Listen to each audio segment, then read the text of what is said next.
Bom, boa tarde a todos. Estamos dando início à nossa primeira programação do ano, de 2020.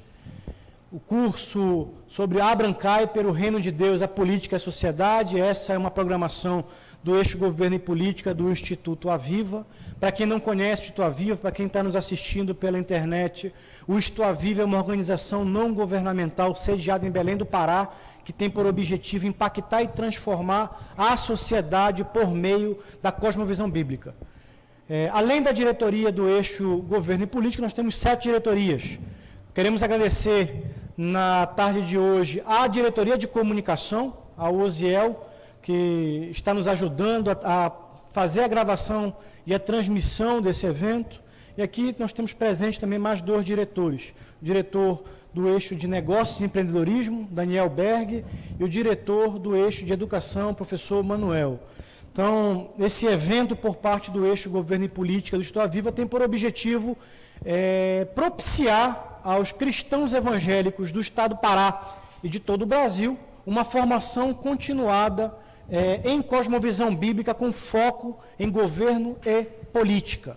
Ano passado nós produzimos 3 painéis, muitos de vocês devem lembrar, um painel sobre marxismo cultural, um painel sobre quem controla a escola governa o mundo e um terceiro painel sobre o reino de Deus e a sociedade. Esse ano nós temos um processo de formação política continuada em andamento. Queremos agradecer ao nosso palestrante, que eu já apresento, que vai trazer 3 autores importantes, são 3 cursos em sequência. Hoje, como eu já disse, o curso é sobre o Abraham Kuyper, o Reino de Deus, a Política e a Sociedade. Ele vai falar um pouco quem foi o Abraham Kuyper, mas o Abraham Kuyper foi um dos maiores teólogos do século passado e foi um dos autores seminais na discussão de cosmovisão bíblica. Depois nós vamos ter um curso sobre Franz Schaeffer, um curso sobre Abraham Kuyper e terceiro curso ministrado pelo pastor da Igreja Batista de Sevilha, professor, conferencista, Raulson Rangel, que vai acontecer no mês de agosto sobre cosmovisão bíblica, governo e política. E teremos mais 2 seminários ao longo desse ano. Bom, qual a importância da atividade que nós estamos realizando no dia de hoje, na tarde de hoje, aqui em Belém do Pará? Há uma discussão muito grande sobre a participação do cristão no processo político. Nós estamos vivendo um processo de expansão do cristianismo. Dados mostram que os cristãos evangélicos, por exemplo, serão a maior parte da população brasileira em 2030. Que há 10 anos, os cristãos evangélicos serão a maior parte da população. A pergunta é, esses cristãos evangélicos estão preparados para influenciar adequadamente a sociedade? E quando eu digo influenciar adequadamente, eu digo influenciar a partir de uma cosmovisão bíblica. O processo de conversão exige, portanto, uma mudança de mentalidade, uma mudança de paradigma existencial, e essa mudança de paradigma existencial leva, inclusive, a uma mudança de postura na sua participação como ator na sociedade. E o processo político, nós estamos acompanhando, requer também uma mudança de mentalidade. Nós precisamos participar mais ativamente, e não somente, quando eu digo participar mais ativamente, não somente como candidatos. Nós estimulamos, sim, candidaturas cristãs, mas não qualquer candidatura cristã. Candidaturas cristãs que tenham a mentalidade de Cristo, que tenham a mentalidade do Evangelho de Cristo. Mas não é somente isso. Nós queremos estimular também uma participação na vida política dos cristãos. E participar da vida política não é só ser candidato.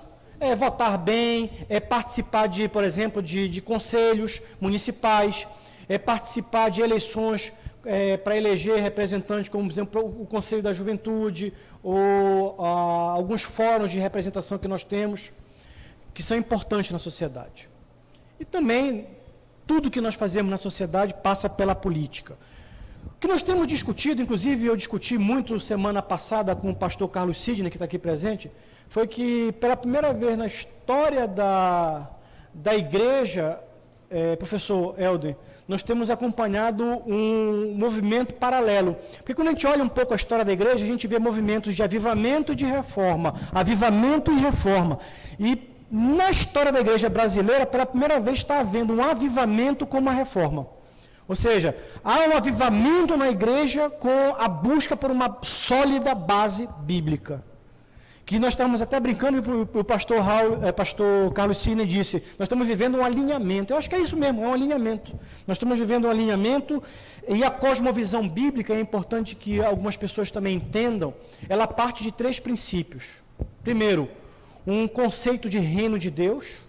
Existe, portanto, uma compreensão que nós somos instrumentos desse reino de Deus no nosso exercício existencial. E aí vem a segunda questão importante, portanto, o conceito de vocação, ele é importante para você servir a Deus. Não basta você, não é necessário que você seja pastor, ou ministro de louvor da igreja, ou você esteja envolvido em algum ministério da igreja. Você como professor, você muitas vezes como empresário, você muitas vezes como servidor de uma empresa privada, servidor público, você é um ministro de Deus, um ministro do Evangelho ali. Ali é a tua vocação, ali é o teu chamado. E a pergunta é, o que Deus quer de ti nesse momento? E o terceiro ponto importante que nós costumamos dizer é o conceito de igreja. Nós costumamos ter em mente que o conceito de igreja é um templo. Mas o nome diz, é um templo. Nós somos igreja. E quando Jesus usou o conceito de igreja, ele trouxe uma palavra grega. Uma palavra que era usada nas polis gregas, que é a palavra eclésia. Eclésia eram, dentro da democracia grega, eram as pessoas que eram selecionadas para representar a população da cidade e definir os rumos da cidade. E quando Jesus usa o termo eclésia, ele usa propositalmente. Ou seja, nós somos eclésia.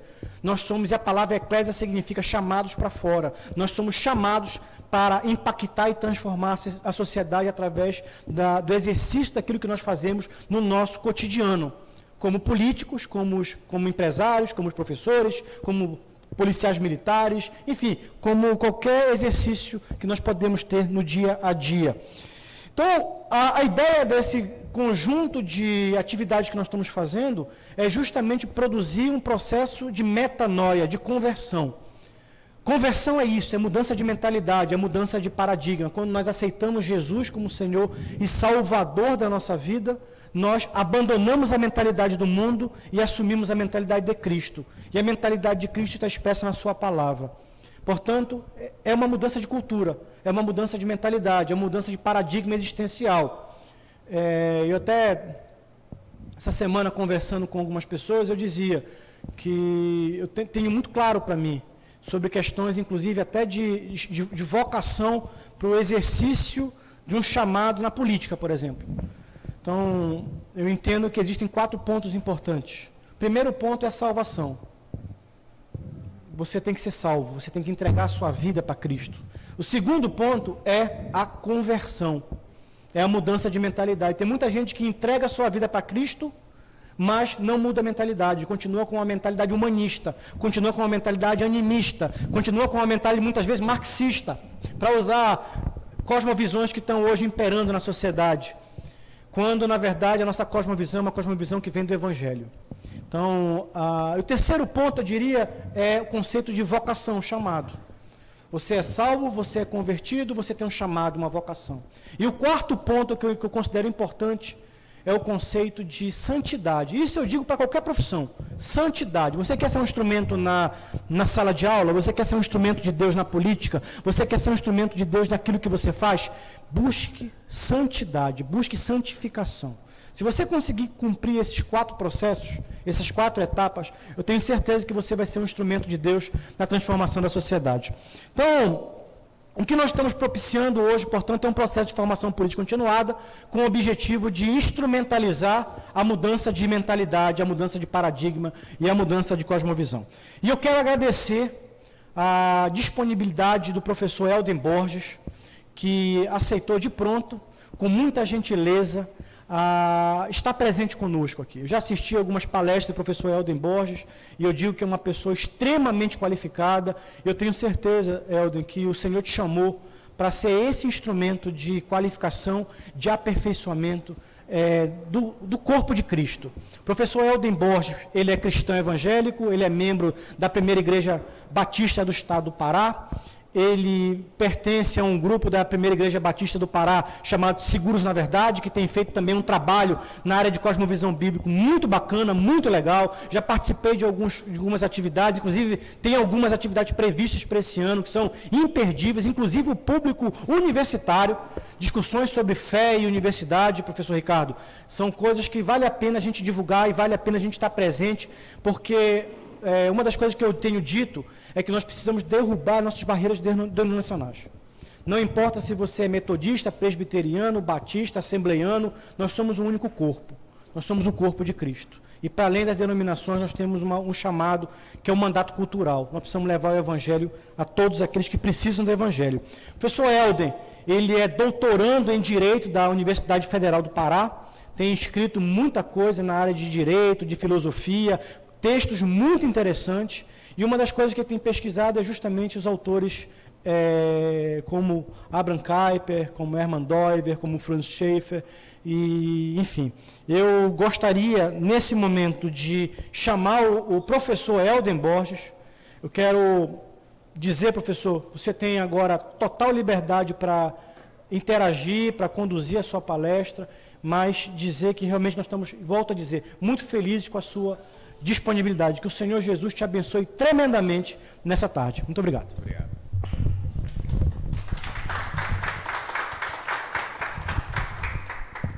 Obrigado, professor Eduardo, pelo convite, né? Fiquei muito feliz na participação do ano passado. Realmente espero que a gente possa contribuir e colaborar esse ano para um período de cursos muito bom. Meus caros, boa tarde novamente, né? É bom estar com vocês.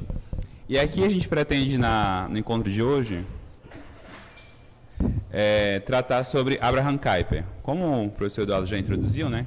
Kuyper é um dos grandes, não só autores, ele foi um teólogo, ele foi um filósofo, em certo sentido, ele foi um grande político, mas ele principalmente é um grande modelo para que nós possamos tratar de questões sobre a relevância da fé cristã no mundo como um todo, seja o mundo político, seja o mundo universitário, seja o mundo cultural como um todo. Então, Kuyper ele é o líder de um movimento que ele influenciou muito a Holanda, mas que também se espalhou pelo mundo como um todo e que tem influenciado diretamente, por exemplo, o Brasil recentemente. Bem, a nossa exposição ela vai se focar da seguinte forma, esse é o sumário da exposição de hoje com os principais itens.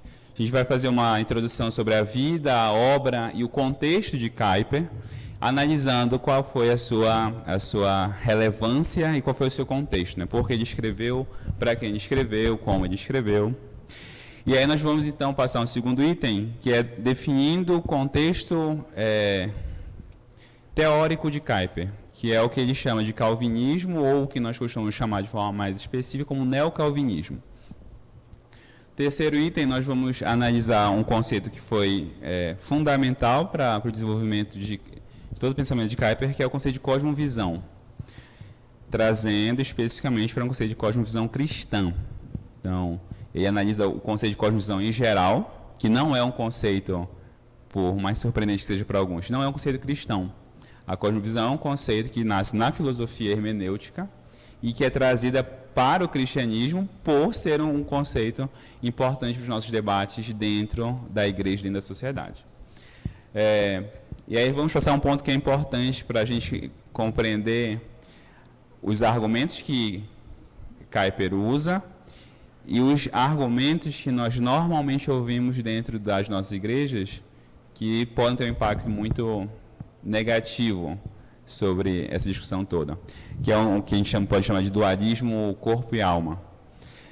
Que eu vou explicar um pouco melhor, né, mas que essencialmente tenta, ou que vai ser fundamental para nós responder a seguinte pergunta: o cristão aí precisa agir no mundo, ou a preocupação do cristão tem que ser somente o mundo que vai vir, a era vindoura, e deixa aqui o que já está caído continuar caído?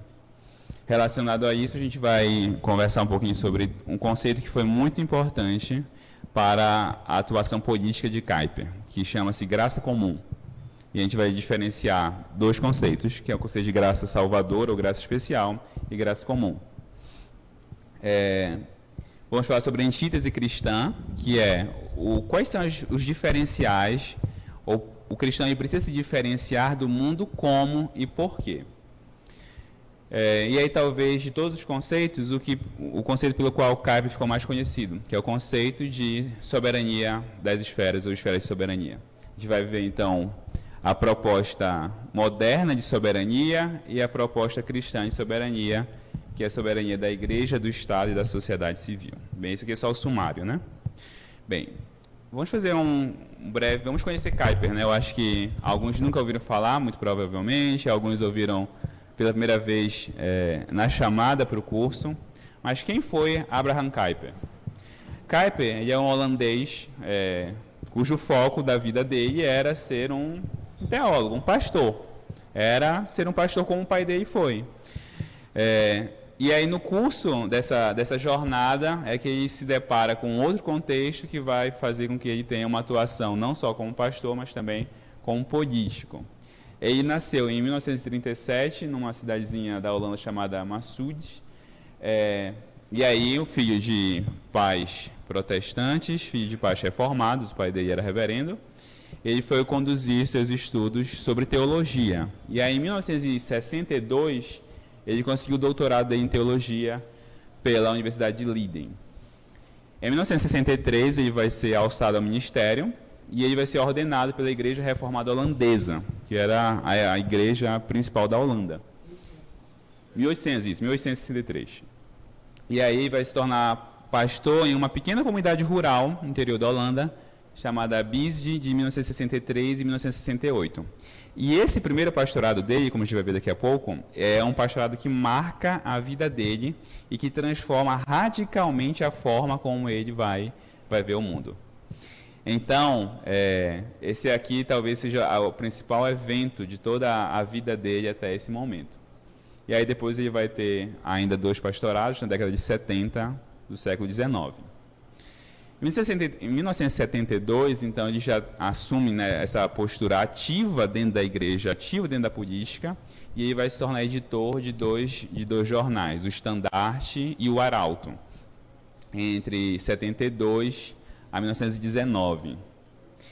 Em 1874, está errado ali, na hora que foi escrever, 1800, tá? Tirando a última data, que é 1919, ali é tudo 1800. Em 1874, então, Kuyper é eleito membro do parlamento holandês. E aí ele vai assumir uma postura proeminente, só que essa postura proeminente dele de luta contra liberais e contra monarquistas, né, de índole mais monarquista, mais conservadora, rende a Kuyper uma perseguição muito incisiva. E aí, quando é em 76, ele tem um colapso nervoso. Então, assim, é uma situação extremamente extenuante para ele, esse período de 74 a 76. E aí, em 76, início de 76, fevereiro de 1876, Kuyper tem um colapso nervoso e aí, por orientação médica, ele se retira para a França por um período de descanso e aí se ausenta dessa vida pública.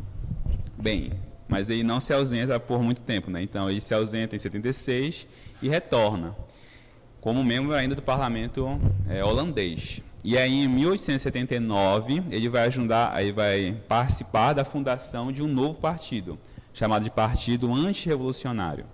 Esse partido, a gente vai voltar a esse tema da revolução quando a gente for estudar especificamente Doivert, que é um outro autor de base também, como a gente chama, de neocalvinista, né?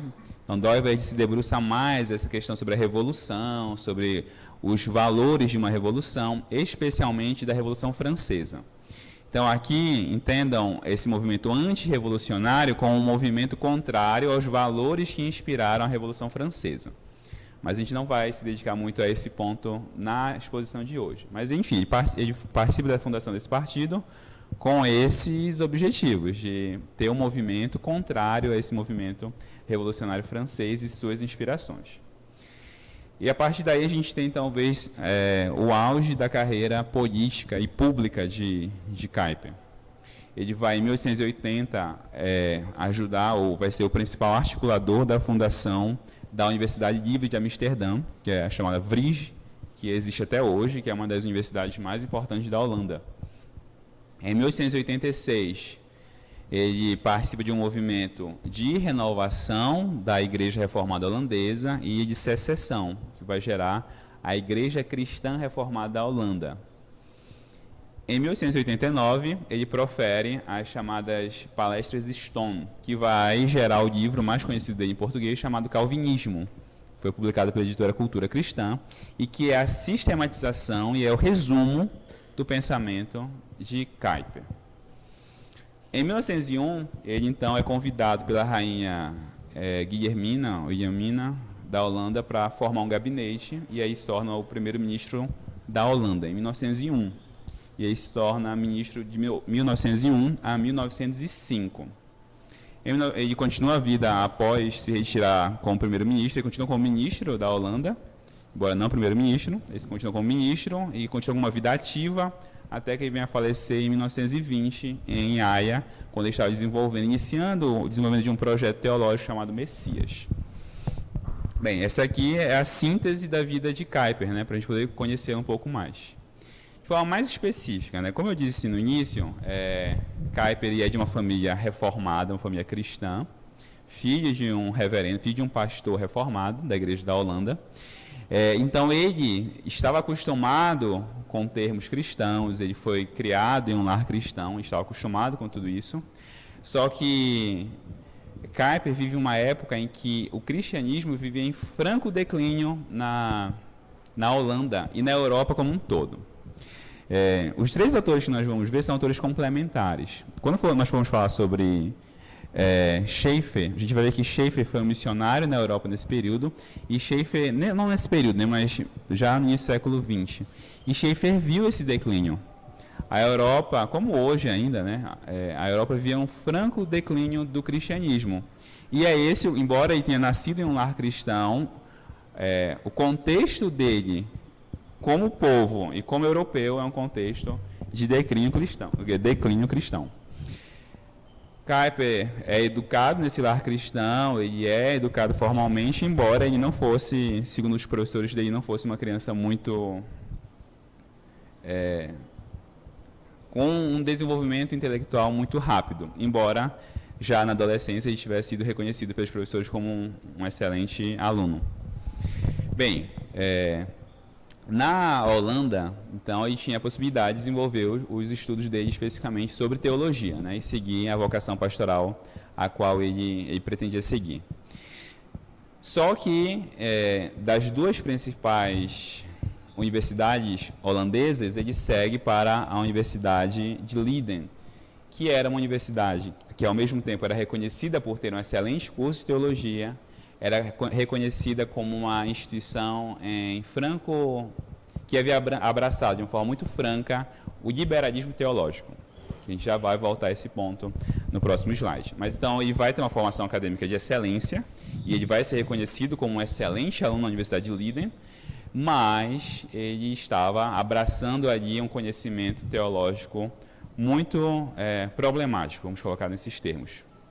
Bem, como eu disse, né, então ele vai ter toda uma influência de teologia liberal, ou seja, para a gente ter noção, né, do que significa isso, em termos mais práticos.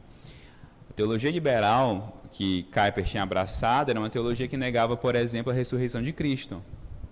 Então, era nesse contexto no qual ele estava inserido, um contexto que tentava associar, ou vamos escolher essa palavra, que tentava sintetizar a fé cristã com o conhecimento moderno. E aí, nessa conjugação, nessa síntese entre fé cristã e conhecimento moderno, essa teologia liberal ela vai abdicar, ela vai abrir mão de certos conhecimentos sobre a autenticidade, a inerrância das Escrituras. Bem, só que, então, vamos parar nesse primeiro ponto, né? Então, qual é o contexto de Kuyper como um recém-formado em teologia, doutor em teologia, e agora ordenado ministro da Igreja Reformada Holandesa? Então, Kuyper vai assumir uma paróquia, como eles vão chamar, só que Kuyper vai assumir uma paróquia dentro dessa mentalidade liberal. Então, Cristo não efetivamente passou por uma ressurreição, a Bíblia não é uma palavra inerrante infalível, na palavra de Deus inerrante infalível. Nesse contexto, né? Então você tem Kuyper recém-formado e aí ele vai para uma pequena cidadezinha, né? Uma pequena paróquia no interior, com uma comunidade rural. E aí qual é o grande dilema que ele depara lá? A comunidade, essa pequena comunidade, rejeita veementemente essa postura dele. Essa é uma comunidade extremamente cristã, então ela rejeita essa teologia moderna que ele tinha abraçado. E esse vai ser talvez um dos principais choques. E aí ele vai ter então alguns grandes impactos que vão culminar nesse que eu citei. O primeiro grande impacto é durante a pesquisa dele na Universidade de Leiden, né? Ele vai ser convidado a fazer uma pesquisa, né? Na verdade, a fazer um texto, um ensaio sobre um reformador polonês chamado João de Łasko. E aí, Kuyper, de novo, um excelente aluno, e se dedica veementemente à pesquisa sobre João de Łasko, só que ele percebe que não existe quase nenhuma obra dele pela Europa. Quase tudo tinha sido perdido. E aí, por quase uma obra do acaso, ele conhece um pequeno pastor de uma pequena comunidade, já idoso, e esse pastor vai lá, tinha uma excelente biblioteca e consegue encontrar muitas das obras de João de Łasko. E aí, Kuyper tem uma experiência, uma primeira grande experiência, e diz, não, isso aqui foi providência de Deus. Isso aqui não tem outra explicação a não ser providência de Deus. E é esse um primeiro grande impacto que ele tem. É como se fosse uma primeira grande experiência de fé com a qual Kuyper vai se deparar. Então, realmente, parece que Deus está mostrando alguma coisa aqui. E aí ele ganha uma espécie de concurso sobre João de Łasko com base nessa pesquisa que ele fez. Uma segunda experiência, que para nós até poderia ser banal, mas é uma experiência lendo um romance. O Herdeiro de Radcliffe, que é um romance em qual um dos personagens vai ter uma vida espiritual e com esse personagem, ele tem uma profunda identificação. E aí ele vai ter esse segundo grande choque, né? Talvez. Essa segunda grande referência. Bem, mas, efetivamente, o grande impacto que gerou essa conversão em Schaeffer foi... Schaeffer não, em Kuyper. Em Kuyper foi esse contato com os cristãos de Bisde. Eu não sei falar holandês, então não vou falar de forma técnica, né? Mas deve ser Bisde. Bem, como eu disse para vocês, essa era uma comunidade rural, com cristãos, que a gente poderia dizer cristãos ordinários, né? Com os quais, ou dos quais, não se esperaria uma grande teologia. Você não espera uma grande teologia de um povo rural, espera? Não, ninguém espera. Ninguém, sendo muito honesto, não sei se talvez você diga da boca para fora, não, de repente podia sair uma grande teologia de um povo rural, mas no fundo do coração você sabe que ninguém espera uma grande teologia de uma comunidade rural que faz suas atividades rurais cotidianas e que vai para os cultos de vez em quando. Bem, e aí, Kuyper, sendo honesto, ele espera isso também. Ele não espera da comunidade, da paróquia dele rural, um grande conhecimento teológico. E ele chega com a teologia moderna dele para apresentar para essa comunidade. Só a comunidade rejeita muito veementemente isso. E aí começam a boicotar essa teologia dele. Só que ele tem verdadeiramente coração pastoral. E o que ele começa a fazer? A visitar esses irmãos. E aí, ele tem uma grande surpresa, é que eles vivem de uma forma muito coerente e que tem muito mais sentido do que a teologia que ele aprendeu. Então, embora muitos daqueles irmãos nunca tivessem ouvido falar de grandes teólogos, eles viviam de uma forma muito mais coerente, que fazia muito mais sentido, que tinha muito mais significado para eles do que toda a teologia moderna que tinha aprendido lá em Leiden. E aquilo gera uma transformação na forma como ele vê a teologia. E a partir daí ele diz, olha, por que... E esse é o ponto, né, que a gente vai chegar daqui a pouco. Por que ele não consegue transformar, por que ele não conseguia mudar essa teologia deles? Porque essa teologia deles, desse povo rural, estava enraizada no coração deles. Então não importava o quanto ele trouxesse grandes teólogos liberais, que eles não mudavam. E aí, aquela comunidade, olha só que coisa paradoxal, aquela comunidade começa a orar pela conversão do pastor deles, né? Aquela comunidade começa a orar pela conversão do pastor deles. A gente talvez precisasse fazer isso, né? Por alguns pastores nossos. Eu acho. Bem, aquela comunidade começa a orar, e aí nessa terceira grande experiência, Kuyper realmente se converte. E aí Kuyper realmente tem uma transformação, e aí abandona aquela teologia liberal que ele tinha abraçado, e ele vai abraçar uma teologia bíblica, né? Ele vai voltar às Escrituras, e ele vai agora refletir sobre os reformadores e sobre o que os reformadores disseram de verdade. E aí isso vai gerar nele uma espécie de transformação, como uma conversão deve ser, verdadeiramente, né? Gera uma transformação. E ele começa a enxergar o mundo de uma outra forma. E aí ele se depara com a seguinte questão: bem, eu preciso fazer alguma coisa. Ele diz isso na introdução do livro Calvinismo, né, das palestras Stone. Ele diz isso. Ele diz, quando eu me converti, eu vivia em uma sociedade que não sabia mais o que era fé cristã de verdade. Quando eu me converti, eu vivia em uma sociedade que não sabia o que era isso. E eu, então, me dediquei a essa retomada, né? E aí tem um comentário que os opositores de Kuyper faziam sobre ele. Diziam assim, olha, Kuyper é um inimigo de 10 cabeças e 100 mãos, porque o que ele consegue fazer, homem nenhum consegue.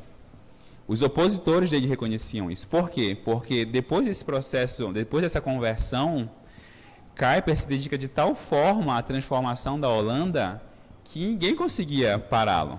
Então ele promove a criação de um partido político, ele funda uma universidade, ele funda jornais, ele escreve, ele faz palestras fora da Holanda. E aí, no seu aniversário de 70 anos, um comentário que se fez durante a comemoração pública é que, depois de Kuyper, a história da Holanda desse período, do final do século XIX e início do século XX, ela não poderia ser escrita sem se fazer referência a Kuyper. Ou seja, ele marcou definitivamente aquele país. Bem, eu comentei algumas coisas, né, sobre o contexto de Kuyper, mas bora analisar especificamente o contexto social e político no qual ele se inseria, né? O contexto da Europa como um todo. Bem, a Europa como um todo, no final do século XIX, início do século XX, ela estava dominada, né, os círculos cristãos como um todo, estavam dominados por uma coisa que a gente chama de liberalismo teológico. Quer dizer, estavam ou não, né? Em grande parte ainda está, infelizmente. A Europa como um todo, ela já tinha abandonado aqueles conceitos básicos da reforma, que tinha inspirado a reforma protestante. A fé já era algo extremamente superficial. E o cristianismo ocupava um espaço extremamente secundário e quase marginalizado da sociedade, por causa dessas concepções, por exemplo, de que a palavra de Deus ela não é inerrante, ela contém erros, ela não é infalível, ela contém várias falhas, que parte da palavra de Deus tem que ser abandonada porque era cultural. Bem, alguns pressupostos sendo um pouco mais sintéticos em relação a isso. Bem, além disso, né, ou por causa disso, melhor dizendo, por causa disso, o ambiente de quem viveu esse período era um ambiente de pobreza espiritual. Kuyper diz assim, não havia razão para alguém se entusiasmar por uma fé assim. Não há razão. Uma fé de um liberal é uma fé morta, é uma fé pela qual não existe razão para você se interessar. Então, alguém se dedicar ao ministério pastoral nesse contexto é algo não só raro, como algo sem sentido. Bem, esses dois primeiros pontos num contexto mais cristão, né? Mas num contexto acadêmico e político como um todo, o final do século XIX e início do século XX, ele é marcado pela ascensão e consolidação de filosofias anticristãs. Filosofias filosofias não cristãs, são filosofias anticristãs. São filosofias que propagam essencialmente valores contrários à fé cristã.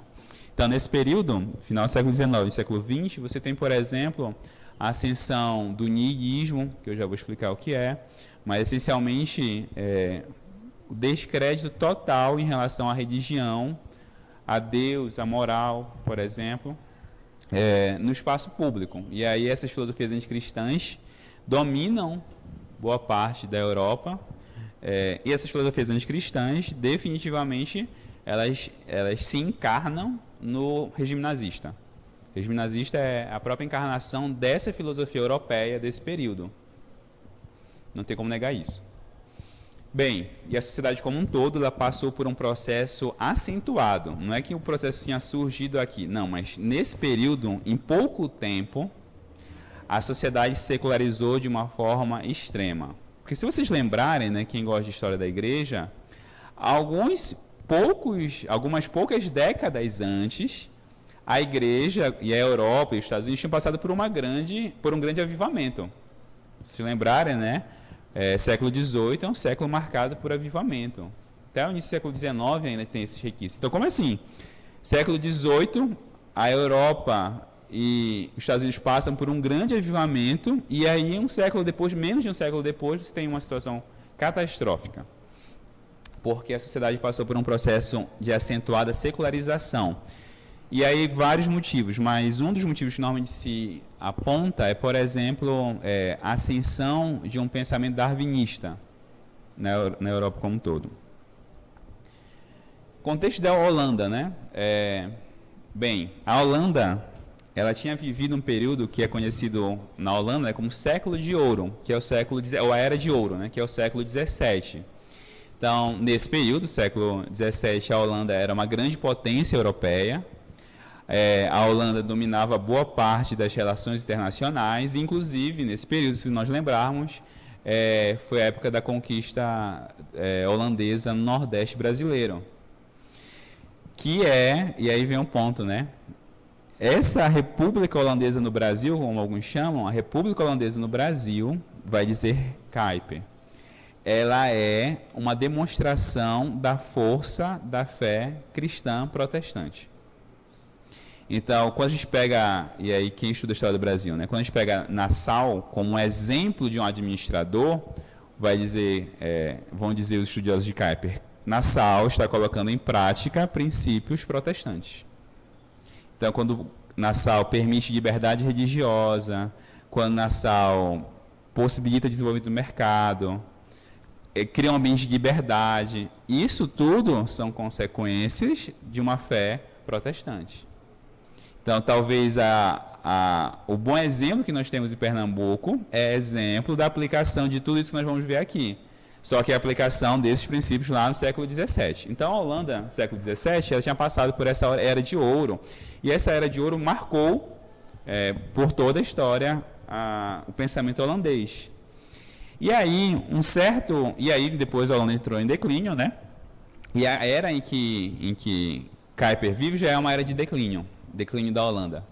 Só que um certo arquivista, um historiador holandês do século XIX, chamado Groen van Prinsterer, ele fez um levantamento. E a tese de Van Prinsterer é a seguinte: a era de ouro ela só foi possível por quê? Porque a Holanda vivia princípios protestantes. Então, a tese de Van Prinsterer que foi endossada foi: aquela era que nós vivemos, ela só foi possível, ela só existiu verdadeiramente porque nós vivíamos segundo princípios reformados ou princípios protestantes. E é essa tese que Kuyper vai endossar. E aí Kuyper tem essa ligação, faz essa leitura de Van Prinsterer também, diz, olha, se nós queremos de alguma forma reerguer essa nação, nós devemos voltar a esses princípios. São esses princípios que vão reerguer essa nação. Bem, aí vem essa primeira palavra, né? Calvinismo. Bem, esse aqui vem um ponto... a nossa discussão aqui, nosso foco não é um foco teológico, tá? Mas eu preciso explicar isso para a gente poder entender o restante, embora a nossa discussão aqui não seja uma discussão teológica.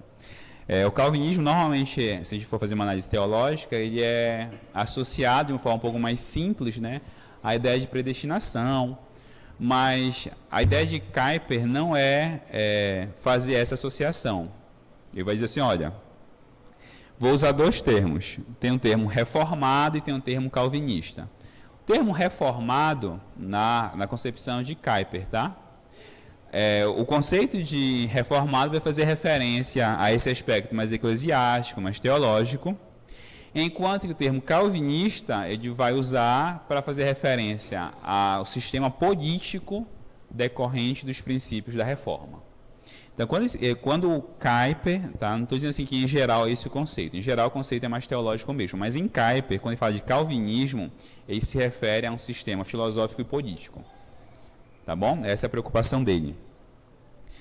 Bem, então, qual é a ideia dele ao falar de calvinismo? É dizer o seguinte, olha, existem certos princípios cristãos, e esses princípios cristãos, eles não dizem respeito apenas a uma estrutura eclesiástica.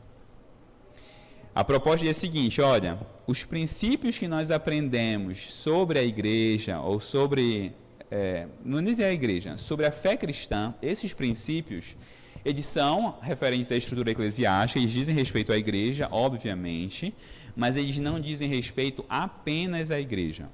Eles dizem respeito a tudo. Tudo que nós vemos, tudo que nós fazemos, tudo tem referência a essa estrutura cristã. Então, a estrutura cristã protestante, ela vai afetar o mundo como um todo. Por quê? E aí eu vou chegar já a esse ponto, logo mais. Porque a igreja, formada por pessoas, ela vai se relacionar com o mundo. E onde ela se relacionar, ela vai apresentar essa mesma estrutura. Nós não somos seres com duas mentes. Você não tem duas mentes. É esse o ponto aqui, de Kuyper. Você tem uma mente só, você é uma pessoa só. Se esses princípios realmente fizerem parte de você, então, onde quer que você vá, esses princípios serão revelados. Bem, o calvinismo, teologicamente, ele é dividido em 5 pontos, dos quais só 2 vão nos ser relevantes. Mas os 5 pontos são o seguinte: depravação total, então, a queda, ela afetou o mundo como um todo, e ela afetou o ser humano como um todo, e assim, nada do ser humano, e nada sem Deus, nesse é o ponto. O homem só, o ser humano sozinho, ele é totalmente prejudicado pelo pecado. Totalmente. Não tem nada, não, assim, eu sou mais ou menos pecador. Não. A ideia do calvinismo é o homem todo, integralmente, sem Deus, e é integralmente pecador. Eleição incondicional, que é esse ponto que é mais conhecido popularmente como calvinismo, né? Que é a identificação, ou é a escolha por Deus de forma incondicional, independente do que você faça, para a salvação. A expiação ilimitada, né? O ato expiatório de Cristo foi pelos eleitos. A graça é irresistível, você não pode dizer não ao chamado do Espírito Santo. E os eleitos, eles não perdem a salvação. Tá? Dos pontos que nos importam, é o 1 e o 4, depravação total e a graça de Deus. Tá bom? São os pontos sobre os quais nós vamos nos debruçar. Bem, a ideia de Kuyper não é pegar esse sistema teológico e dizer, olha, gente, vamos lembrar desse sistema, que esse sistema é bom. Não, a proposta de dizer o seguinte, olha, existem muitos problemas hoje, quando digo hoje, é século XIX, século XX, existem muitos problemas hoje, mas para esses problemas de hoje, nós temos princípios cristãos que são capazes de responder. A esses problemas nós temos capacidade de resposta, que é esse o ponto. Ele vai propor não só trazer princípios antigos para hoje. Não, a proposta é reerguer o calvinismo, reerguer essa visão de mundo protestante como um sistema abrangente para o contexto atual. Ou seja, para os problemas atuais, nós vamos buscar essas respostas já existentes. Bem, aí vem um ponto que vai se discutir assim, a proposta dele é fazer uma leitura, é ser um comentador de Calvino, João Calvino. A proposta dele é ler Calvino, explicar o que Calvino dizia. Não, não é. Ele vai dizer isso, olha, minha proposta aqui não é ser um copista de Calvino e dizer, olha, Calvino dizia isso, Calvino dizia isso. Não. Minha proposta é pegar essa estrutura e fazer uma sistematização.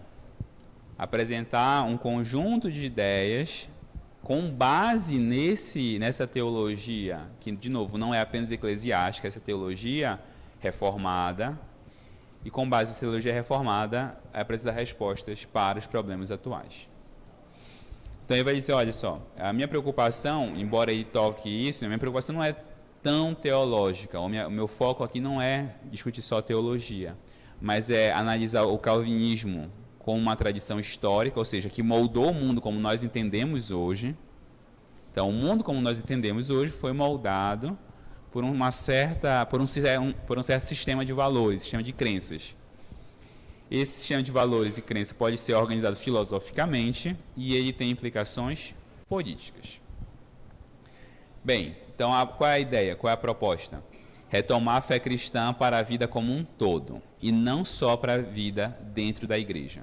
Então a ideia é, a vida, seja a vida na igreja, mas seja a vida na ciência, na universidade, nas artes, na política, onde quer que for, onde quer que seja, essa vida pode ser determinada e moldada pela fé cristã.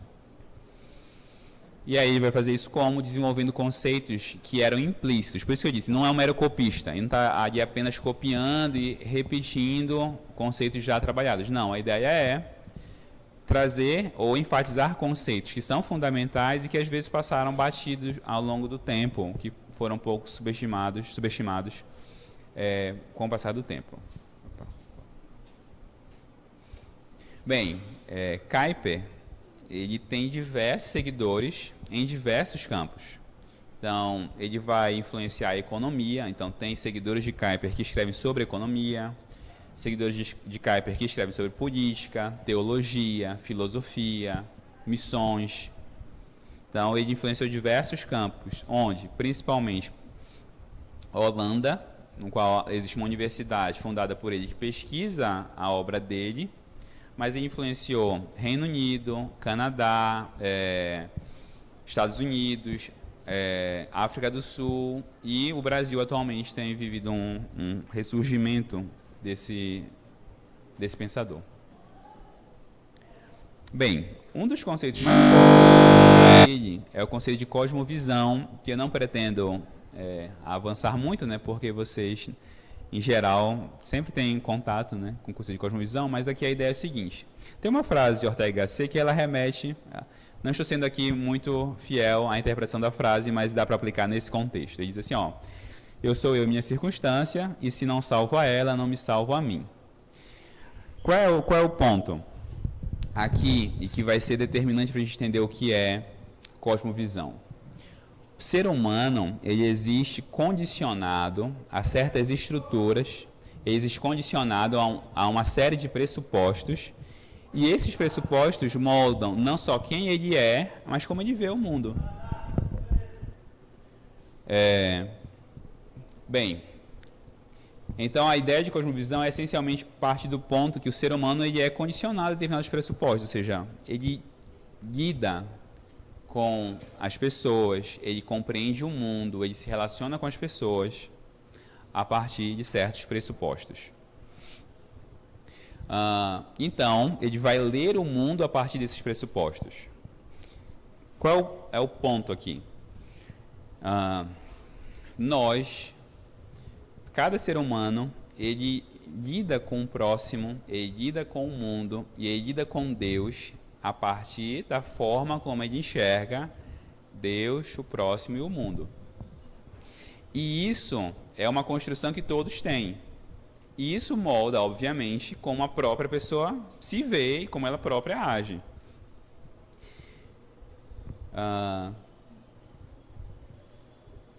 Bem, tu vai dizer assim, esse é um ponto, né? Por que a cosmovisão, então, é um conceito que ela só vai ser desenvolvida na idade moderna?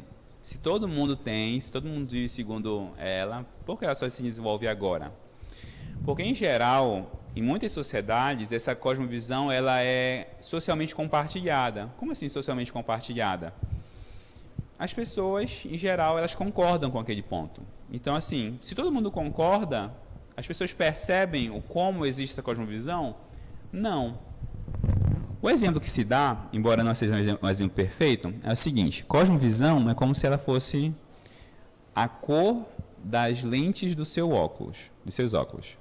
Então, assim, se a lente, imagina, né, situação em que você não percebe que você tem um óculos, por qualquer motivo que seja, e você sempre viveu com óculos com lentes amarelas. Depois de 10 anos, sem você saber que tinha esse óculos, qual é a cor do mundo para você? O mundo é amarelo e ponto, acabou. Você não reflete sobre isso. Então, você já enxerga o mundo a partir desse pressuposto e para você esse é um pressuposto inquestionável. E aqui a ideia é, por muito tempo, todo mundo teve a mesma cor de lente dos óculos. E todo mundo viu o mundo da mesma forma. Só que na Idade Moderna, começam a haver pequenas fissuras. E é como se eu tivesse pessoas com óculos de várias cores. E aí as pessoas começam a entrar em conflito. Por que elas entram em conflito? Porque cada uma tem um conjunto de pressupostos que são diferentes uns dos outros. E esse é por isso que eu disse, é um conceito que começa na filosofia. Na filosofia se percebe isso. Olha, o mundo, ele é enxergado a partir de um certo, a gente vai dizer na filosofia, de um certo horizonte. Então, você enxerga aquilo a partir de um certo ponto do qual você se encontra. Uma outra pessoa que está em um outro ponto, ela enxerga aquele mesmo objeto a partir de um outro horizonte. Bem, só que na filosofia isso vai levar ao quê? Isso vai levar a um relativismo, indiscutivelmente, né? E aí qual é o ponto? Como é que eu trago isso para a fé cristã sem trazer isso para um relativismo? Que é a proposta de Kuyper, por exemplo. Olha, é verdade, a fé cristã ela é uma cosmovisão e existem outras. Isso é verdade. Isso foi uma coisa, uma vez que foi quase surpreendente para uma vez eu estava dando esse curso, né? E aí uma moça não estava entendendo. E aí, quando eu cheguei a esse ponto, eu disse, olha, mas existem várias cosmovisões. Aquilo, para ela, foi algo realmente surpreendente. Porque às vezes a gente já parte do pressuposto que a única cosmovisão que existe é a cristã, e a gente está tentando te ensinar a você ter uma cosmovisão que você não tem. Só que não é esse o ponto. O ponto é, todo mundo tem. Todo mundo tem. Então, o que eu estou dizendo aqui? Eu estou dizendo aqui que a cosmovisão cristã é a melhor cosmovisão possível. E ela é a única que faz sentido. É esse ponto que nós chegamos. Kuyper não vai dizer assim, olha, só existe a cosmovisão cristã e não existe nenhuma outra. E você tem que pegar a cosmovisão cristã, senão você fica sem nenhuma. Não. Ele está dizendo o seguinte, olha, existe essa, existem outras, mas se você seguir outras, o seu mundo vai ser um mundo relativamente deformado, por algum motivo. Como a gente já vai ver. Tá? Bem, então na Idade Moderna ocorre essa ruptura e aí eu tive várias cosmovisões distintas, como o humanista, a cosmovisão cristã, uma cosmovisão pagã e por aí vai. Bem, muitas filosofias, no entanto, ainda ignoram esses pressupostos. Por exemplo, a filosofia moderna, ela foi uma filosofia que por muito tempo ignorou que existem essas cosmovisões. E ela partiu do pressuposto que todo mundo concordava com todos os pontos. Só que qual é a verdade? É que nós, vai lembrar Kuyper, nós só concordamos com um monte de coisa porque nós temos um histórico comum. E aí vai dizer Kuyper, esse histórico comum é um histórico cristão. Então, por exemplo, por que a gente concorda que o ser humano não ser digno e eu não devo torturá-lo? Porque nós tivemos um histórico e nesse histórico nós aprendemos que o ser humano foi criado em imagem e semelhança de Deus, por isso eu não devo tratar ele como eu trato um animal. Eu aprendi que eu devo ser solidário com o meu próximo. Bem, isso a gente chama no cristianismo de amor ao próximo. Então, esses pressupostos com os quais a filosofia sempre trabalhou são pressupostos que não existem assim no mundo das ideias, não. São pressupostos que foram construídos pela fé cristã. Se você morasse numa sociedade de castas, como uma sociedade indiana, você não ia dizer que você tem que ajudar um cara de uma outra casta. Porque aquilo não faz sentido para você. Tem um autor que é kuyperiano que ele diz isso. Lá na Índia, o socialismo ou ideias com base em igualdade só conseguiram se desenvolver em áreas que foram evangelizadas pelo cristianismo. Por quê? Porque no resto da Índia não fazia sentido eu dizer que uma pessoa de uma outra casta é igual a mim. Então, quando você tem uma filosofia que diz assim, todo mundo é igual. Tá, mas você tirou isso de onde? Esse é o ponto. Você tirou isso de onde? Eu tirei isso de uma ideia. Não, você tirou isso porque você aprendeu e você vive em uma sociedade de base cristã e nessa sociedade de base cristã você aprendeu que nós não devemos tratar pessoas de forma discriminatória. ou porque você aprendeu em uma sociedade de base cristã, o que está lá em Gálatas, que não existe mais nem mulher, nem homem, nem escravo, nem livre, nem bárbaro, nem judeu. Você aprendeu isso. E é esse o ponto. Ele vai dizer, olha, essas filosofias que ignoram esses pressupostos são filosofias fadadas ao fracasso, porque elas ignoram que a base delas é cristã. E aí, como a gente vai chegar daqui a pouco, né, quando elas negam essa base, elas vão incorrer em vários problemas. Bem, essa cosmovisão, no entanto, ela não é baseada apenas na mente, que foi o que Kuyper aprendeu lá com o pessoal lá do interior, da primeira paróquia dele. Porque ele não conseguia convencer aquelas pessoas a abraçarem a teologia moderna dele.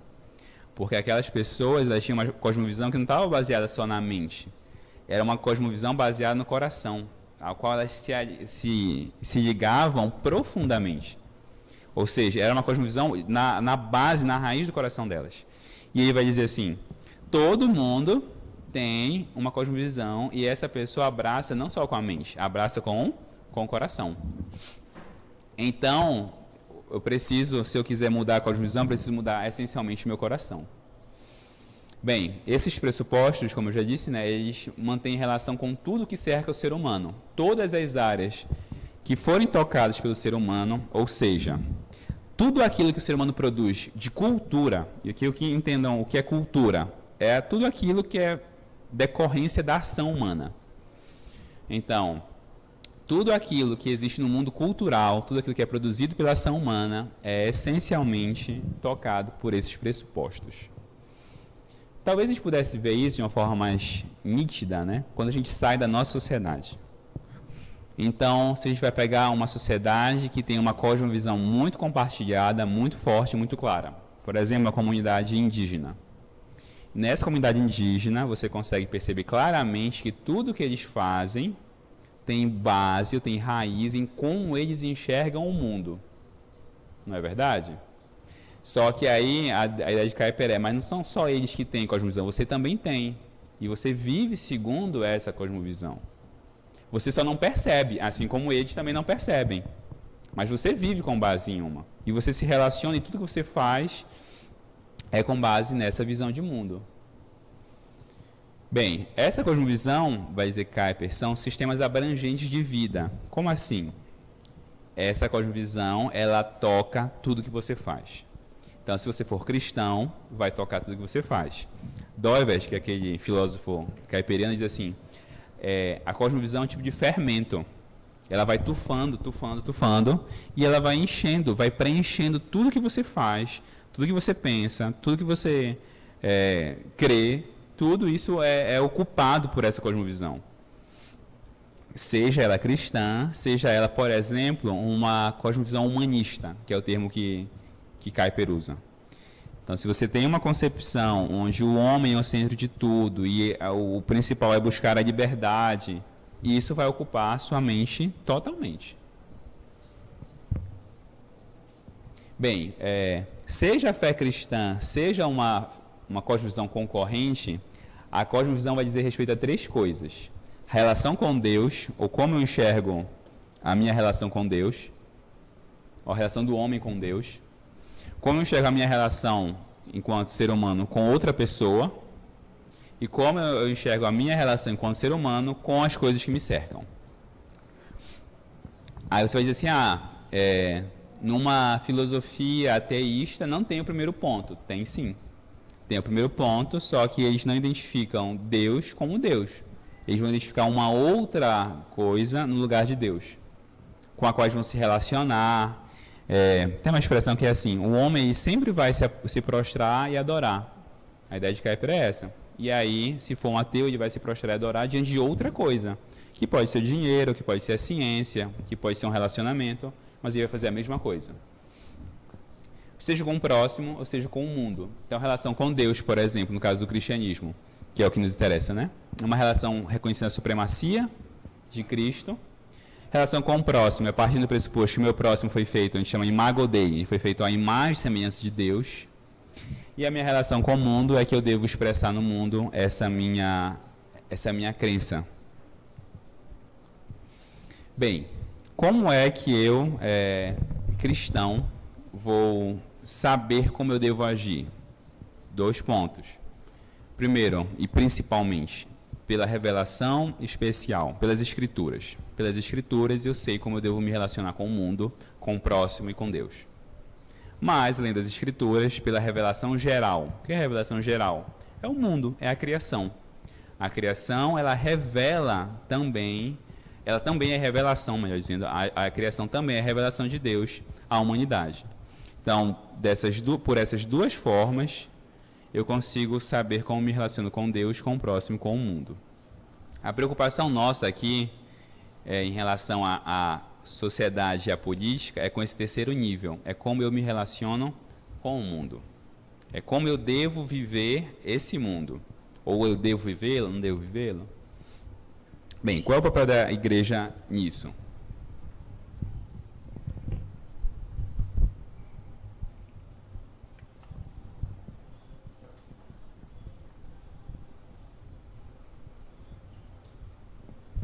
Para Kuyper, a igreja ela tem um papel central, ou um papel fundamental, na formação dessa cosmovisão.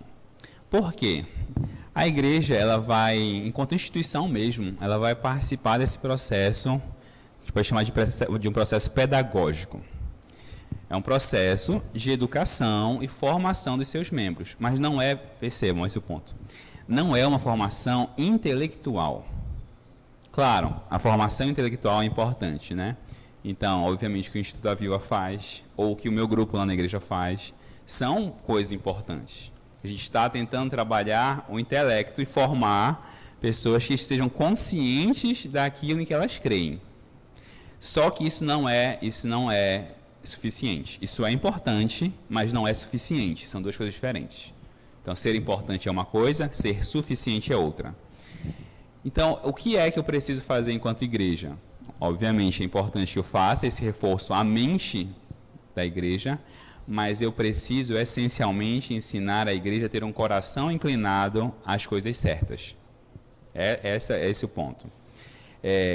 Se o núcleo da cosmovisão é o coração, é aquilo que eu, de fato, amo, então a igreja tem que ensinar a pessoa a amar as coisas certas.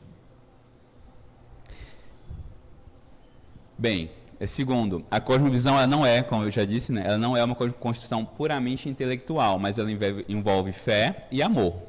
Ela envolve essencialmente aquilo que eu creio e aquilo que eu amo. E a igreja vai ter uma participação muito forte nesse ponto. Uma igreja que vive uma cosmovisão bem estabelecida, ela tem firmeza e ela resiste aos assédios anticristãos. Quando eu formo um corpo na igreja, que entende no que ele crê e que ama aquilo que ele crê, igual, de novo, lembra, para Kuyper, quando ele escreve, ele está pensando lá no povo da paróquia rural dele. Ele diz, olha, aquele povo me marcou por quê? Não é porque eles sabiam muito e eles confrontavam teologicamente o que eu falava, mas é porque eles criam de tal forma que aquilo fazia sentido para eles e aquilo tanto moldou ele, por um lado, mas isso tornou eles resistentes às investidas anticristãs da teologia liberal do Kuyper. Então ele está dizendo o seguinte, olha, é só com uma igreja firme o suficiente nessa cosmovisão ajustada que eu consigo resistir. Essa ideia mesmo, resistir. Que vão ser feitas essas investidas anticristãs, como é que eu resisto? Sabendo naquilo que eu creio, sabendo naquilo que eu tenho base bíblica, né? Por exemplo. Bem, uma cosmovisão cristã, ela pode ser estabelecida sem um tratamento formal, ou seja, vamos supor, o povo rural lá de Bisde, ou um povo rural aqui, numa igreja do interior do Pará, será que eles sabem o que é cosmovisão? Será que eles têm uma estrutura desse tipo? Provavelmente não. Mas significa que eles não têm uma cosmovisão? Não, eles têm. E eles vivem segundo ela. Por quê? Porque a cosmovisão ela não é algo formal, ela é algo que nós temos e segundo o qual nós vivemos. E aí chega esse ponto, então. Bem, então, consciente ou não da minha cosmovisão, eu vou viver segundo ela. Agora, quanto mais eu estiver engajado com ela, mais difícil será eu agir contra ela. Vamos tentar esclarecer esse ponto. quanto mais você sabe o que você ama e quanto mais você se dedica a isso, muito mais provável que você não vá contrariar esses seus pressupostos. Então, quanto mais uma pessoa estiver envolvida e engajada com esse conjunto de pressupostos, mais ela vai viver segundo esse conjunto de pressupostos, que é o nosso desafio. Bem, aí aqui chegamos a um ponto que não é um termo que Kuyper usa, mas é essa ideia, que é o que, por exemplo, vai ser importante para a gente entender a fé cristã hoje. Bem, todo mundo que já estudou aqui Antigo Testamento já aprendeu que uma das heresias mais comuns no Antigo Testamento, não, melhor dizendo, no Novo Testamento, que algumas das heresias mais comuns no Novo Testamento, aí no período neotestamentário, quando estavam sendo escritos os livros, era chamada heresia gnóstica. Todo mundo já, em algum momento que foi para a escola bíblica, ouviu alguma coisa desse tipo. Qual é a proposta gnóstica por excelência, né? É separar corpo e alma. E aí o corpo normalmente não importa, e o que é que importa? É a alma. Então, e aí existem várias formas dessa heresia gnóstica. Então, Jesus não era corpo, Jesus era só alma, era um espírito. Ou, que era o caso dos libertinos, né? Você pode ver de qualquer jeito, não importa, porque vai ser salvo, vai ser a sua alma. Essa heresia sofreu uma oposição muito forte do apóstolo Paulo, do apóstolo João. Mas essa é uma heresia que ela persiste. Não dessa forma tão escancarada, mas ela existe da seguinte forma. O corpo ele é um símbolo daquilo que é temporal, daquilo que é passageiro, daquilo que está nesse mundo, por exemplo.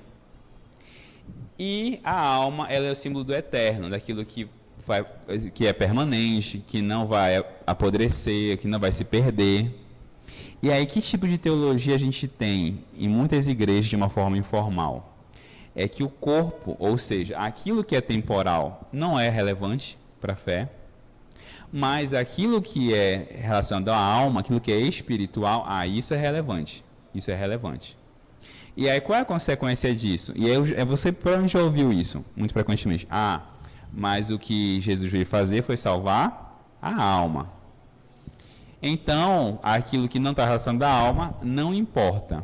Qual é a implicação? Percebam, ideias têm consequências, e têm consequências práticas. Qual é a consequência prática de uma vida assim? Gente, não importa o que você vai fazer. Isso aqui vai passar, tudo vai perecer, então deixa para lá. Você não tem que se envolver com isso. Você não tem que fazer, olha só, o Kuyper teve um colapso nervoso fazendo isso. Para que tudo isso, cara? Deixa aí, deixa ele que está. O importante é a sua relação com Deus. A sua relação com o mundo pode descartar, que tudo isso aqui vai perecer. Essa é uma teologia muito frequente em muitas igrejas. Você diz assim, olha, esse negócio de cultura, mas só pegar um exemplo, né, que não é tão absurdo, porque todo mundo já ouviu alguma história desse tipo. Alguns anos atrás, né, muitas igrejas de certos viés, não vou entrar no ponto, certos viés, na verdade, diziam assim, olha, não vá, para os seus jovens, não vá entrar na universidade, porque se você entrar na universidade, você vai se perder. E esse negócio de se formar, isso não é relevante. Não é útil para nada. Você não vai ser mais importante no reino de Deus por ser formado ou por não ser formado. Não, isso é verdade. Só que este corpo importa. Esse é o ponto. Então a gente diz assim, quando a gente vai dizer que a gente crê na ressurreição do corpo, e a teologia bíblica diz isso, tá? Se a sua igreja não diz isso, ela está ensinando teologia errada. A teologia bíblica diz que a gente vai ressurgir no corpo, embora não seja o mesmo corpo, mas a gente vai ressurgir em corpo.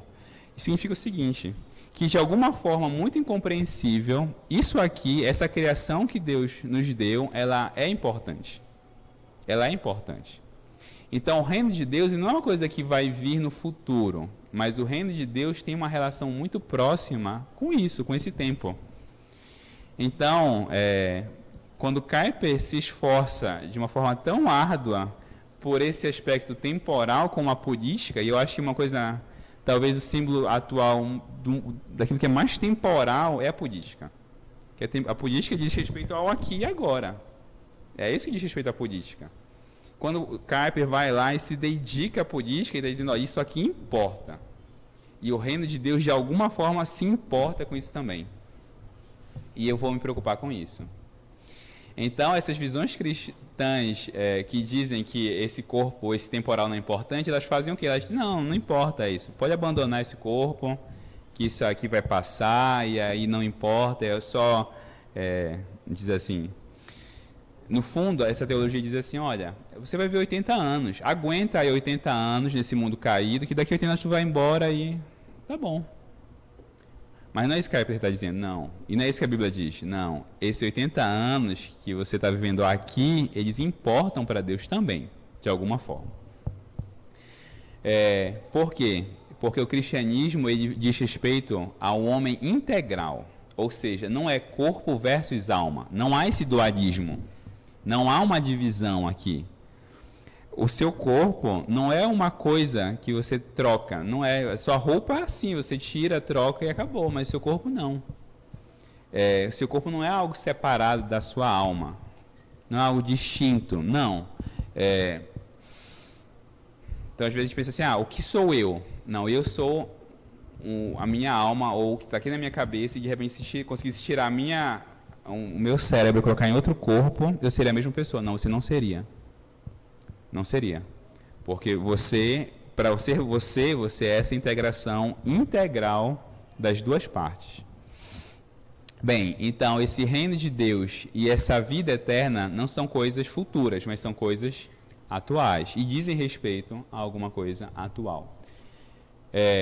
Bem, então essa fé da qual Kuyper fala tanto, essa fé cristã da qual Kuyper se dedica tanto, é uma fé que diz respeito tanto a uma coisa futura, mas a preocupação dele é com uma coisa presente. Ele diz, olha, a fé cristã, e ele diz isso expressamente, as Sagradas Escrituras, elas não estão ali apenas me dando princípios sobre uma vida futura. Elas estão me dando princípios sobre uma vida presente, sobre como eu tenho que viver aqui.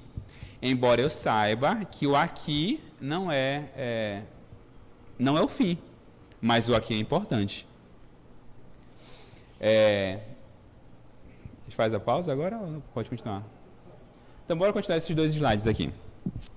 Gente, bem, tem uma diferença importante. Então, a gente viu, né, os 5 pontos, chamados 5 pontos do calvinismo. Um deles diz respeito à graça. Só que a graça, dentro da teologia calvinista, ela é dividida em duas. Tem a graça especial, graça salvífica, ou graça particular, e a graça comum. O que é a graça salvífica, ou essa graça especial? É a graça que Deus concede de salvar os seus eleitos. Então é a graça salvadora, é a graça que nos salva. E existe uma outra, que a gente vai ver no próximo slide, que é a graça comum, que é a graça que Deus derrama à criação como um todo. Então Deus, mesmo o homem tendo caído, ele vai lá e concede graça à criação. Que é o que a gente vê lá no versículo, que Deus derrama a chuva sobre justos e injustos. Mas voltando para a graça especial, gente. Tem um trinômio que é muito conhecido no meio protestante, que é o trinômio, ou alguns dividem em 4, né? Criação, que é de redenção, e alguns incluem a consumação. Que é o seguinte: o pensamento cristão, a estrutura cristã e a forma como o cristão vê a sociedade e a realidade é dividida em 3 partes. Deus criou o mundo, então Deus é criador, e Ele criou o mundo perfeito, segundo as suas ordens e capaz de viver segundo as suas ordens. Mas, em razão de uma conduta humana, em uma conduta de rebelião humana, esse mundo foi corrompido. E ele foi totalmente corrompido. E assim, o ponto por causa da queda, o mundo, não só o ser humano, mas o mundo todo está quebrado. Está quebrado. Bem, e aí Deus vai lá e providencia a redenção. Ok? A redenção, por isso alguns dividem em 2 pontos. A redenção ela é iniciada por Cristo, mas ela vai ser consumada definitivamente no futuro. Só que aqui o ponto a redenção ela já começou. Essa é a ideia. A redenção ela já começou. Tanto para a salvação, quanto para o mundo como um todo. Como? Por meio da igreja. Então, olha só, a eleição, ou aquele ponto que a gente conhece o calvinismo, né, como a predestinação, ela diz respeito a uma redenção espiritual. E aí sim, essa, para o calvinismo, é limitada. tá? Mas eu não vou entrar nesse mérito que não é, já disse, não é o foco nosso aspecto teológico. Bem, então a graça salvífica para o calvinismo, quer dizer, para o cristianismo como um todo, a graça salvífica não é universalista, ou seja, nem todos serão salvos. Bem, o que nos importa, no entanto, é a graça comum. A graça especial para o calvinismo foi dada a alguns, mas a graça comum não. A graça comum foi derramada sobre todos. Então, olha só. O que a gente tem no mundo e no ser humano é tudo consequência da depravação total. Então, o mal no mundo, a corrupção do mundo, as doenças, se for pegar agora o coronavírus, tudo isso, teologicamente, é fruto da depravação do homem. Tá bom? Porque a queda, ela não foi algo que afetou apenas o ser humano espiritualmente, mas ela afetou o ser humano espiritualmente, afetou o ser humano fisicamente, afetou a criação também fisicamente. E, obviamente, então, as relações que os seres humanos promovem uns com os outros são relações marcadas pelo pecado. Tudo que o ser humano faz é marcado pelo pecado. Aí você diz assim, poxa, mas tem tanta coisa boa no mundo, como é que esse mundo é tão caído, como vocês dizem, se tem tanta coisa boa no mundo? E aí entra a graça comum. A graça comum é a ação de Deus para conter esse mal. Quando você tem coisas boas no mundo, ou seja, quando você tem uma contenção do mal, toda a contenção do mal não é fruto do ser humano, é fruto da graça de Deus. Volto lá ao versículo. Deus derrama chuva sobre justos e injustos. Ou seja, a chuva, no versículo aqui, é uma coisa boa. Deus faz coisas boas a todos, mas isso não é salvação, isso é o quê? Isso é misericórdia de Deus contendo o mal. Só voltando a esse segundo ponto aqui, né? Esses efeitos foi sobre a realidade natural e a realidade cultural, ou seja, aquilo que o homem faz foi afetado pela queda, mas a realidade natural também foi afetada pela queda. Foi o que eu disse para vocês, né? Doença, morte, o mundo como um todo caído foi afetado pelo mal. Bem, qual é o papel dos cristãos no mundo? Bem, se os cristãos eles foram alcançados por uma graça superior à graça comum, ou uma graça como se fossem duas graças, né? O cristão foi alcançado pela graça comum e pela graça salvadora. Qual é a missão dele? A missão dele é revelar essa graça comum ao mundo. Então, assim, o papel do cristão e da igreja tem um papel futuro, tem um papel em relação a Deus, mas tem um papel presente. E um papel presente que não é só um papel interno. Esse é o ponto. Não é um papel interno. E não é algo que diz respeito a uma discussão dentro da igreja, mas é um papel que diz respeito a um papel interno, ou seja, a uma manifestação da graça dentro da igreja, mas é uma manifestação de graça para os que estão fora da igreja. É as duas coisas. Por isso, voltando a um ponto que a gente vai tocar, cristão tem que se envolver em arte? Tem. O cristão tem que se envolver e fazer boa arte. Por quê? Só para a igreja? Não, porque o mundo vendo boa arte está vendo algo bom, que é a manifestação da graça de Deus. Ou então, para pegar um exemplo mais próximo, né? Porque nós nos voltamos a ser professores universitários? Porque nós estamos fazendo algo bom e como igreja estamos fazendo algo bom para o mundo. Então, se um cristão é um professor, ele tem que ser um bom professor. Não é o melhor professor, exatamente. Tem que ser o melhor professor. Por quê? Porque assim ele revela a graça de Deus a esses alunos. Então, assim, o pastor Jonas Madureira, ele diz assim, a pior coisa é um professor cristão ser um professor ruim. Porque isso faz um estrago terrível, porque o aluno vê, poxa, mas se o cara que é ateu é um bom professor, tá melhor ser ateu do que ser cristão, porque o ateu faz algo melhor que o cristão. É por isso que o cristão, claro, isso não deve ser um fardo para a gente, mas quando a gente diz assim, olha, o cristão ele deve fazer as coisas com excelência. Por que tem que fazer as coisas com excelência? Porque ele está sendo um instrumento da graça de Deus para o mundo. É porque ele sabe, diferente de um ateu que não sabe isso, o cristão ele sabe isso. Então ele age da melhor forma possível, ele age com os melhores meios possíveis para revelar graça comum ao mundo.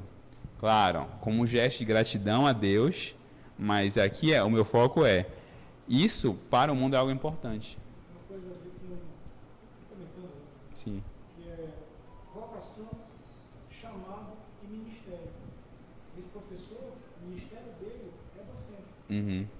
Exatamente, exatamente. E aí, quando a gente fala assim, né, dentro da teologia protestante, tem uma coisa que a gente chama sacerdócio universal dos santos. Todos os santos, todos os cristãos são sacerdotes de Deus. E aí eu sou o sacerdote de Deus, então eu tenho um ministério, que pode ser um ministério como professor. E se eu sou um sacerdote de Deus como professor, eu tenho que ser o melhor sacerdote de Deus possível, porque foi isso que ele me deu. E é isso que eu tenho que fazer com zelo. E isso, no que nos interessa aqui, voltando, isso é graça comum. Nós, cristãos, revelando graça comum ao mundo. Isso precisa ficar muito claro. Assim, tinha um pastor que dizia assim, se não ficou nada claro até agora do que eu falei, isso tem que ficar claro.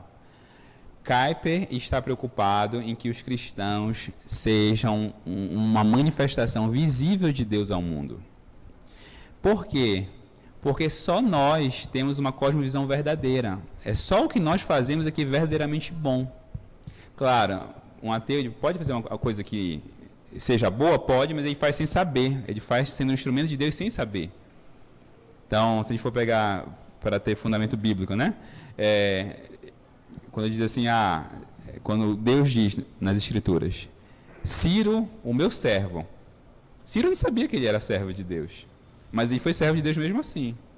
Então, um ateu ele pode ser um servo de Deus sem saber, assim, pode ser um instrumento de Deus sem saber. Agora, se o cristão ele sabe, ele tem um dobro do dever de fazer isso com zelo. Bem, então a fé cristã, né, ela sempre é uma fé atual. Isso é uma coisa que eu sempre insisto. A fé cristã, ela não é uma coisa, não é aquele, sei lá, aquela sua herança do seu avô que está lá na prateleira de casa guardada. Ela não é isso. A fé cristã não é uma coisa que você guarda como uma recordação de um tempo muito bom, anos e anos atrás, ou de milênios atrás. Não. A fé cristã é uma fé atual. A gente vai fazer uma conferência agora lá no nosso grupo sobre era digital e fé cristã.